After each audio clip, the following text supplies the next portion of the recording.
Welcome to Penrose Learning, where we make understanding easy. You start by verifying the physical link because most network cable unplugged errors are hardware-related. First, unplug and reseat the cable at both the PC and the router or switch. Listen for the click. Once done, swap in a known good cable and test a different router port to isolate the faulty jack. Make sure the NIC's link light is blinking. If not, inspect the RJ45 clip and cable for damage and replace the cable immediately. Next, focus on the Windows side. Open Network Connections and locate the Ethernet adapter.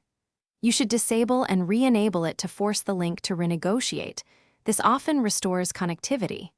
If that fails, open Device Manager, check the adapter driver version, and update to the vendor's latest driver, or roll back if a recent update caused the drop. Also verify adapter speed/duplex is set to auto negotiation unless your network requires a fixed setting.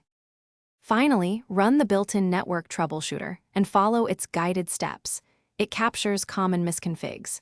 If problems persist, open an elevated command prompt and run netch int IP reset and netch winsock reset, then restart the PC to rebuild the network stack.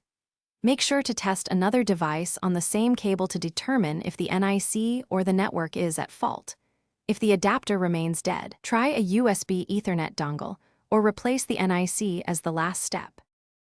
Thanks for watching. If this was helpful, leave a like and consider subscribing. See you next time.